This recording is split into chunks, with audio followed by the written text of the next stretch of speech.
Hebreus 13, apenas o versículo 8. Em um culto, irmãos, ou em qualquer lugar onde nós nos reunimos para compartilhar a palavra, é sempre bom que a gente esteja atento, porque quando a gente está atento, nós usamos uma frase, né? Estarmos ligados no trono da graça. Deus sempre está falando com a gente, e principalmente quem prega, quem ensina, tem que estar mais ligado ainda.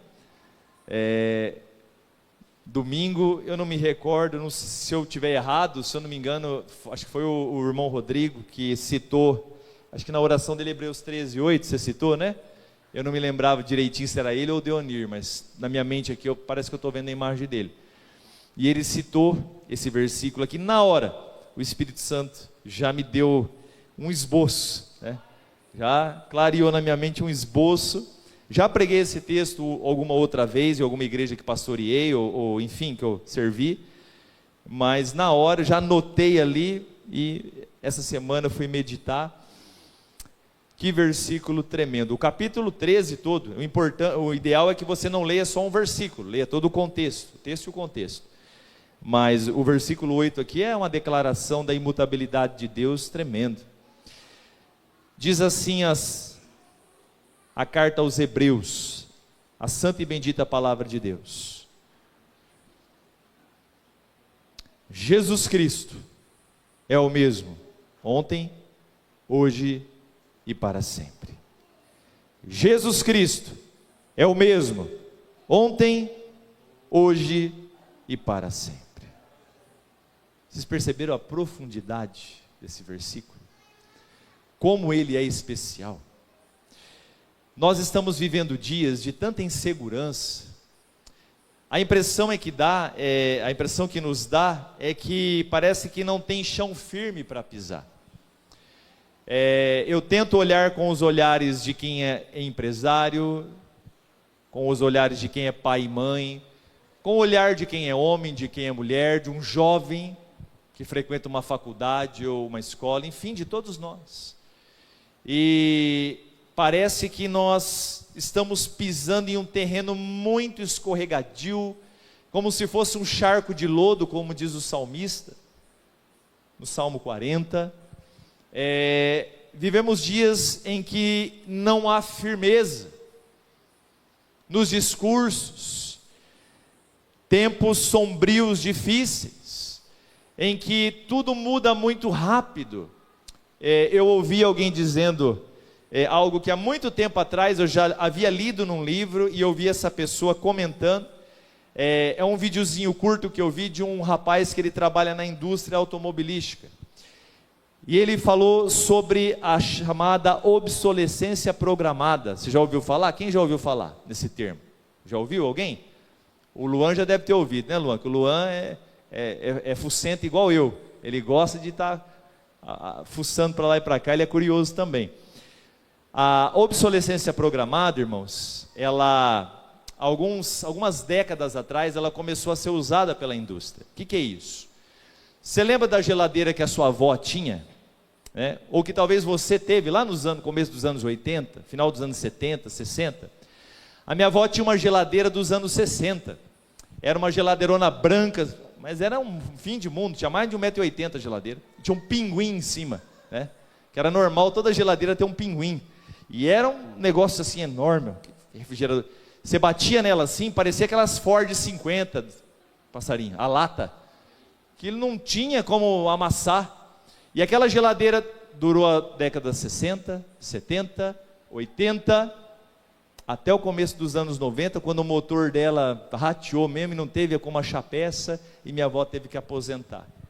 Aí ela encheu de flor, né? Quem gosta de flor é assim, morre uma estante e nasce uma floreira, né? Morre uma geladeira, morre um pallet e nasce uma floreira. Então, a obsolescência programada é mais ou menos assim, a indústria, ela começa a fabricar, a partir de um determinado momento, ela começa a fabricar as coisas com uma duração programada. Motores de carro, geladeiras, né? Ar-condicionado, tudo. Por quê? Porque a indústria tem que girar. Se uma geladeira durar 50 anos, irmãos, não quebra a Electrolux, né? A Brastemp não vai. tem que girar rápido. Então as coisas, elas têm um prazo de validade. Então nós vivemos num mundo em que tudo tem um prazo de validade. O que vale para hoje, de repente para o ano que vem já não vale mais. Então fica um terreno acidentado, perigoso. E onde é que nós achamos segurança para continuar, para caminhar e para ter esperança? Nas Escrituras, particularmente em Jesus Cristo. E aí o autor da carta aos Hebreus, cheio do Espírito Santo, nos deixou esse versículo 8 extremamente poderoso. Ele afirma categoricamente em alto e bom som que Jesus Cristo é o mesmo ontem, hoje e para sempre. Ele já falava aqui daquilo que depois Calvino e outros grandes homens de Deus iam debater, e é assunto até hoje. Não tem nada novo debaixo do sol, irmãos. Tudo que você ouve falar hoje, o povo, Platão já discutia, Aristóteles discutia, os pais da igreja já falavam, não tem nada novo debaixo do sol. Que é a imutabilidade de Deus. Deus é imutável. Esse é um atributo, uma qualidade, dentre outras, que nós conhecemos como incomunicáveis, ou seja, Deus tem atributos comunicáveis e atributos incomunicáveis. Deus comunicou ao homem a capacidade de amar, de criar, de pensar, mas Deus não comunicou ao homem, por exemplo, a imutabilidade. O homem não é imutável, pelo contrário. Nós somos variáveis, nós variamos muito, Deus é imutável. A imutabilidade de Deus está intimamente ligada à sua eternidade. Deus não envelhece, não se enfraquece, não se cansa, ou seja, o estado de Deus é constante, não há variação, como em nós, que temos dias bons e dias maus. A imutabilidade de Deus garante que a sua palavra é verdadeira e que as suas promessas são firmes. É por isso que versículos como esse trazem uma paz ao meu coração, irmãos. Porque há momentos, como diz aquele louvor, né, que a gente cantava no passado, há momentos que na vida, né? Há momentos que na vida a gente vai ficando preocupado. Nós damos uma desviadinha dos olhos de Jesus e começamos a olhar para aquilo que está do nosso lado, como o apóstolo Pedro, que enquanto olhava para Jesus, caminhou sobre as águas. Já pensou que coisa linda, irmãos? Ele olhava firmemente para Jesus e foi andando sobre as águas. Mas o texto diz que ele começou a ouvir o barulho do mar, o vento, e enfim, ele tirou os olhos de Jesus e botou os olhos nas circunstâncias, e ele afundou rapidamente e Jesus o resgatou. E é natural que nós em algum momento prestemos um pouco mais de atenção naquilo que está ao redor, e às vezes a gente acaba desviando os olhos de Cristo. E aí versículos como esse, ou palavras como essa, nos trazem, nos dão um puxão santo para a presença do Senhor de novo. Porque daí aquilo que o jornal diz, aquilo que o UOL diz, aquilo que aquele portal de notícias diz, ou aquilo que enfim, tudo isso fica em segundo, terceiro, quarto, quinto, 10º plano. Porque daí o meu coração volta novamente a confiar naquilo que Jesus diz. Ele é imutável.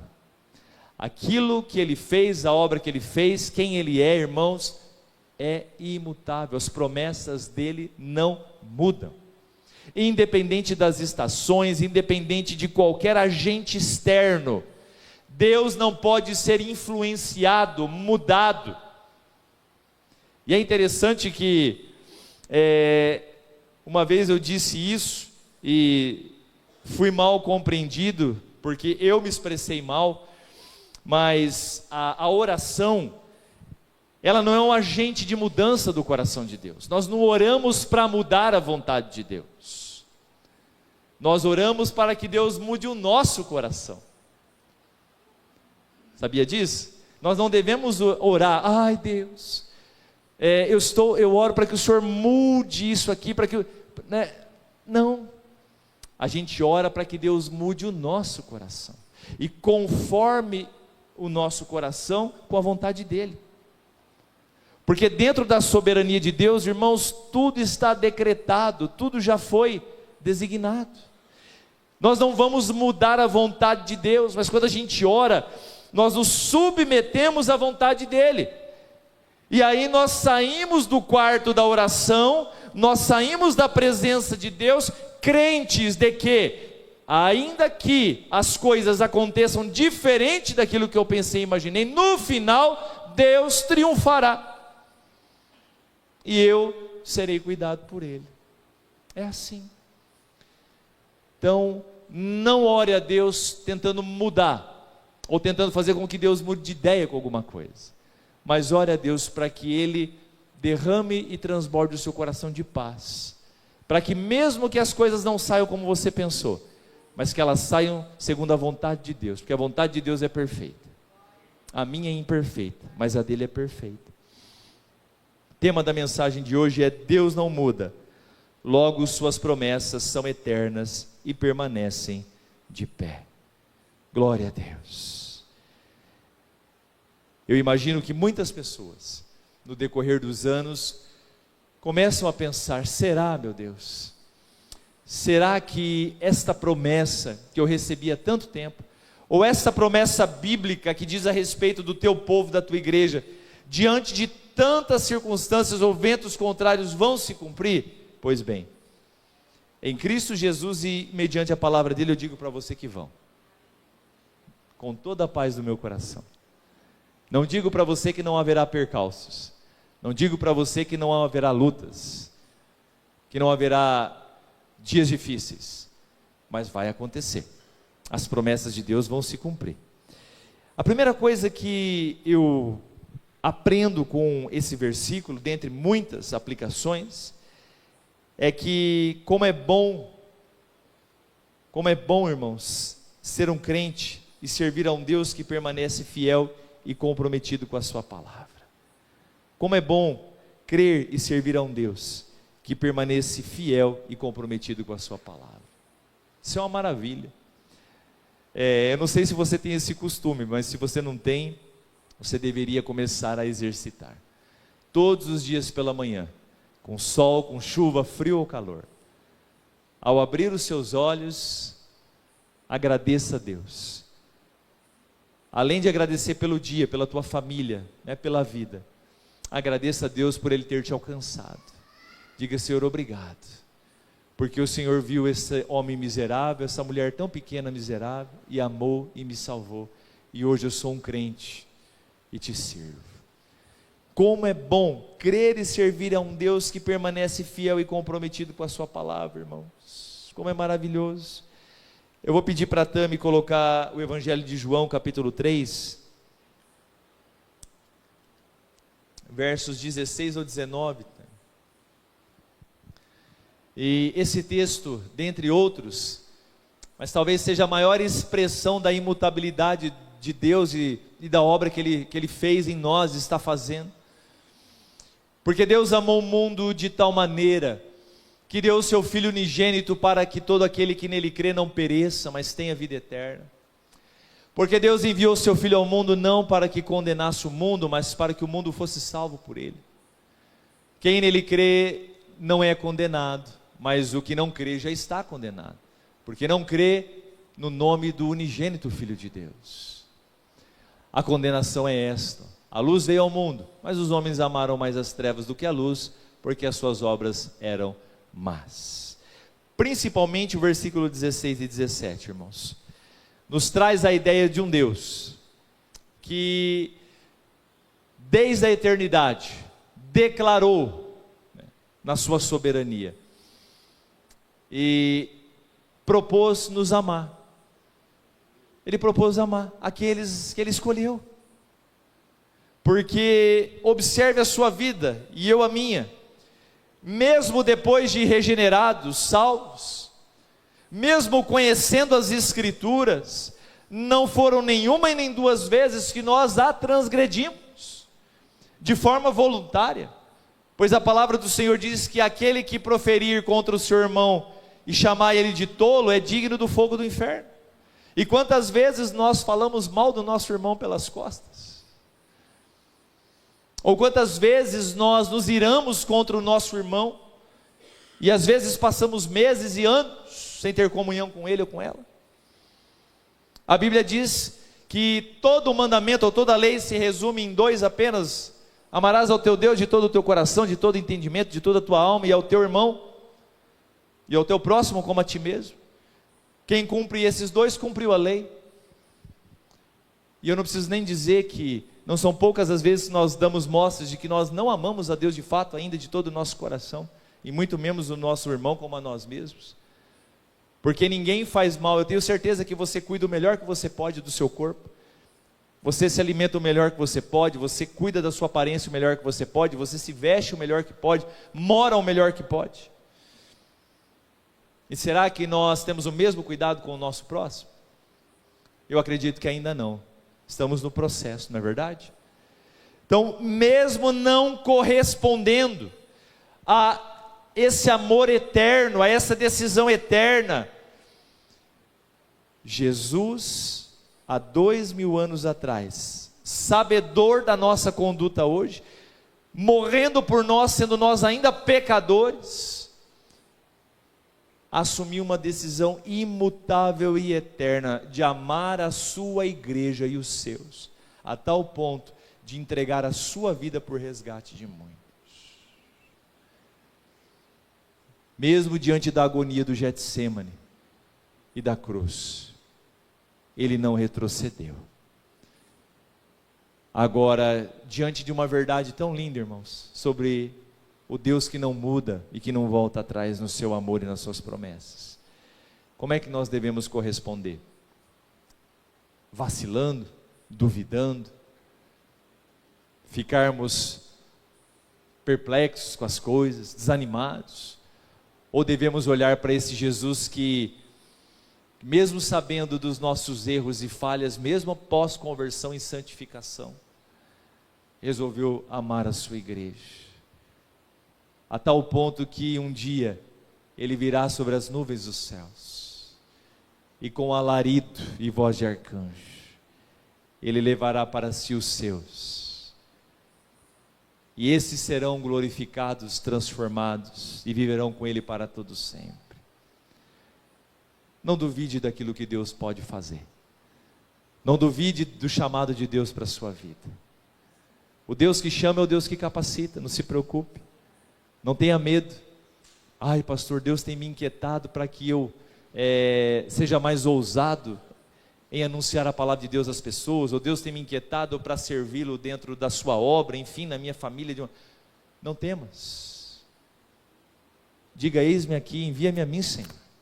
O Deus que chama é o Deus que capacita. Ele não muda. Perceba que nós homens somos volúveis, variamos de humor, de vontade, de sentimento, somos muito pouco confiáveis, e não é verdade? Nós variamos muito, eu disse para vocês que Deus não envelhece, Deus não se enfraquece, Deus não se cansa, totalmente diferente de nós. Esses dias atrás, o Facebook trouxe uma lembrança de 10 anos atrás aqui da igreja, numa selfie. Eu estava sorrindo, eu olhei assim e falei: Senhor, 10 anos, dá uma judiada na lata do peão, né, Deus? Olhei assim, eu estava sorrindo, irmãos, e estava retinho assim na lateral do olho. Eu achei que era a configuração da câmera, que era ruim, não pegou, mas não era não, né? Aí eu tirei uma esses dias atrás, tem umas 15, não é ruga, é marca de expressão. Nunca diga que é ruga, é marca de expressão. Tinha umas 15 aqui, umas 18 aqui, tem um lado que tem mais até, né? Falei: Senhor, 10 anos fizeram isso, né? A minha pele já assim, fez. Por quê? Eu estou envelhecendo, você está envelhecendo. Nós não temos mais a mesma força que um dia tivemos, a mesma coragem para algumas coisas que um dia tivemos. Por quê? Nós somos corruptíveis, nós somos variáveis, tanto na nossa saúde, em tudo, no nosso humor, em todas as coisas. Mas o nosso Deus não, Ele é o mesmo Deus que usou Moisés e Arão, enfrentando o faraó e todo o seu exército, continua com o mesmo poder e glória. milhares de anos vão passar e Deus continuará sendo o mesmo. Antes que tudo fosse, Ele já era esse Deus eterno, e quando tudo que nós conhecemos passar, Ele continuará sendo Deus. Se apegue nessa palavra e não temas. Lembre-se do que o Senhor disse a Josué: temendo, agora tem que assumir a responsabilidade de conduzir o povo. Não temas, não te espantes, não temas, não te espantes, eu sou teu Deus. É isso que nós temos que carregar dentro de nós. O nosso Deus não é como nós, irmãos.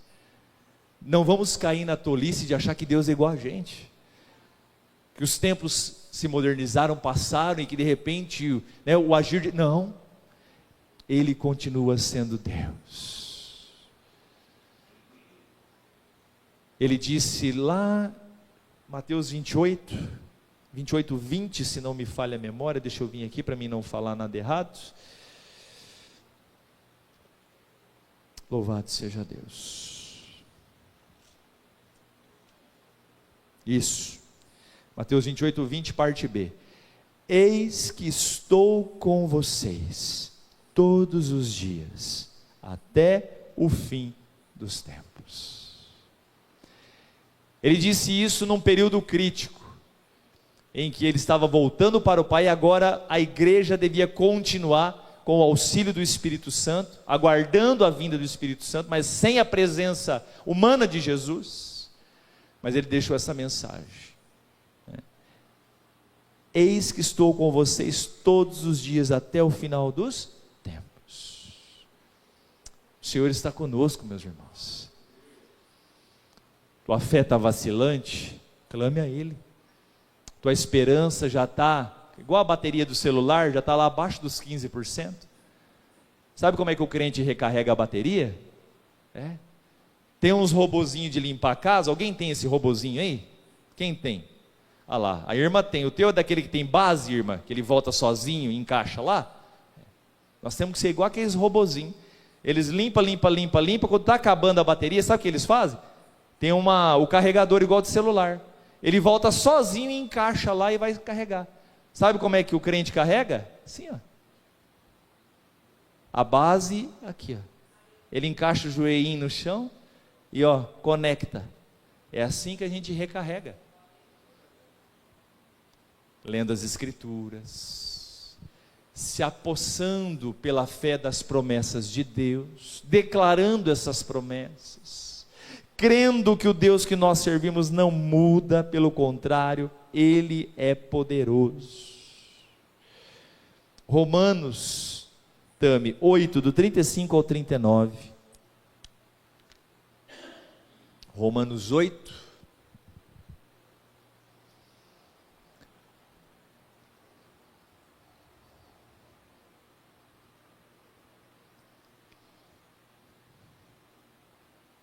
Não tem nessa Bíblia? Irmãos, não é fácil não, é pressão, tadinho. Se eu ficar lá, eu não acho nada. Dá uma tremedeira no Romanos 8. Isso me dá uma tremedeira lá que eu não acho nada. Romanos 8, do 35 ao 39. Isso, olha que coisa linda. Olha essa declaração do amor de Deus, da imutabilidade de Deus e do seu amor. Olha o que Paulo escreveu aos Romanos: quem nos separará do amor de Cristo? Ele está fazendo uma pergunta para nós. Quem nos separará do amor de Cristo? Será a tribulação, ou a angústia, ou a perseguição, ou a fome, ou a nudez, ou o perigo, ou a espada?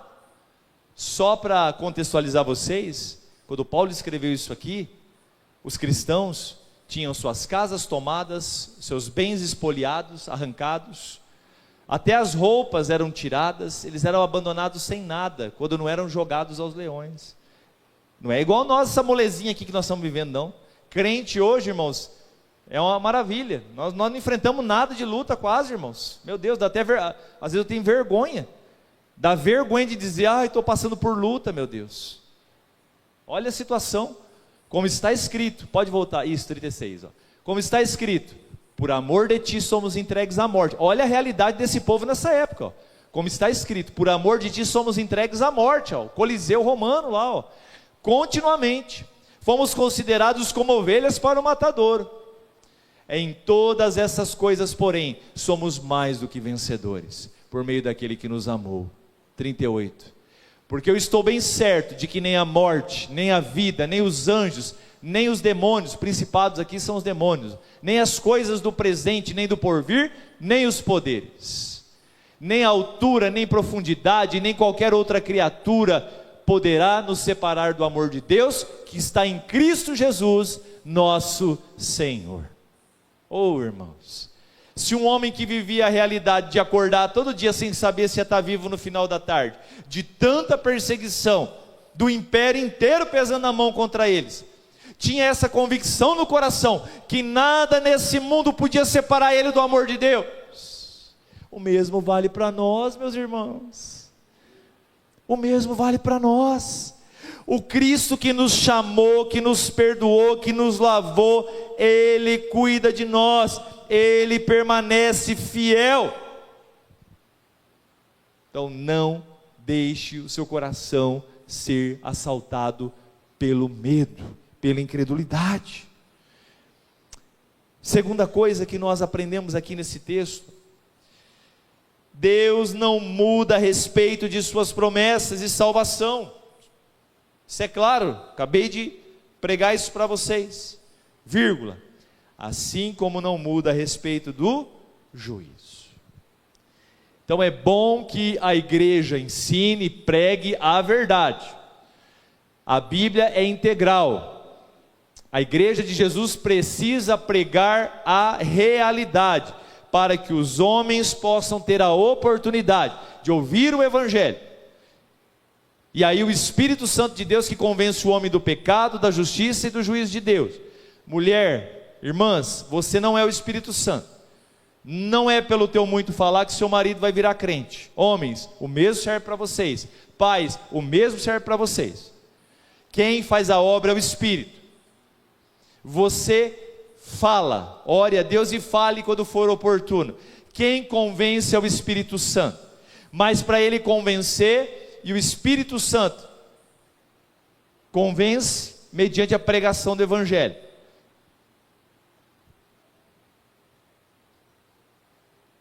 Os homens precisam ouvir a respeito de um Deus que é misericordioso, bondoso, que salva, mas os homens precisam ouvir de um Deus que é justo, é juiz, e que executará juízo sobre a terra. Eu falo uma coisa para vocês e tomara que vocês guardem isso como eu quero guardar até o fim dos meus dias, até o dia do juízo final, quando nós estaremos lá com Jesus, no juízo. E a igreja, os salvos vão estar junto lá dos anjos. O Senhor julgando os ímpios e nós estaremos ali, os salvos. E tomara que nós lembremos dessa palavra.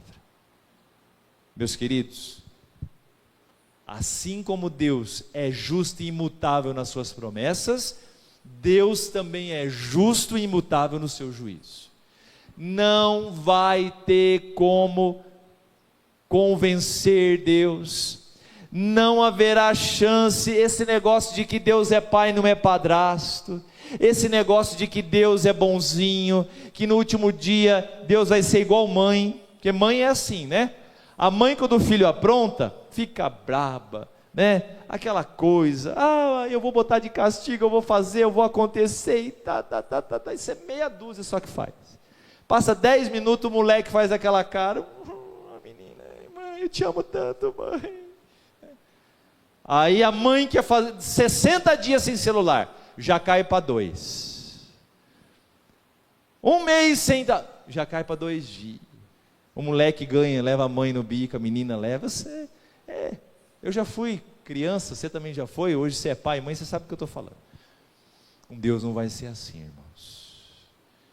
Deus é fiel até o fim nas suas promessas, e não vai ter altura, profundidade e inferno nenhum que vai impedir Deus de agir com bondade e misericórdia na vida daqueles que Ele chamou. Assim também Deus executará juízo sobre aqueles que rejeitaram a sua palavra. Então isso é sério.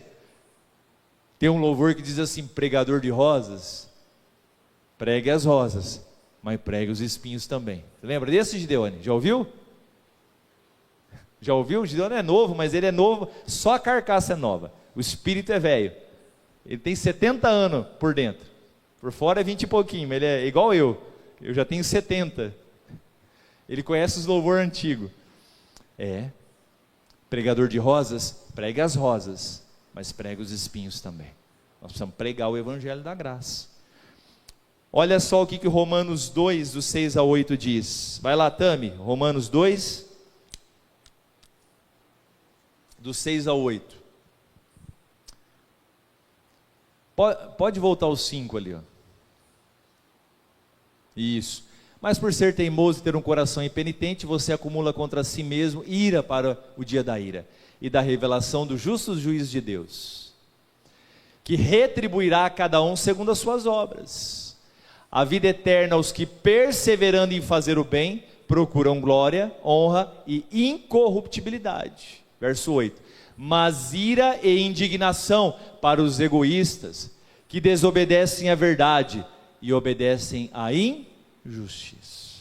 Meus irmãos, Deus tem mantido a porta da graça aberta, o evangelho tem sido pregado em todas as nações. Meus irmãos, não existe mais lugar nesse mundo em que o evangelho não chegou, irmãos, salvo raríssimos casos, algumas tribos ainda não alcançadas ainda nesse mundo de meu Deus. Mas no mundo continental, nos 5 continentes, onde o evangelho já chegou, irmãos, se ele não chega por meio de um missionário, se ele não chega por meio de um evangelista, ele está chegando pelas ondas da internet. Mas muitos têm rejeitado o evangelho, e o Senhor executará juízo, irmãos. Mateus 16, 27 diz: porque o Filho do Homem virá na glória de seu Pai, junto com os seus anjos, então recompensará a cada um segundo as suas obras.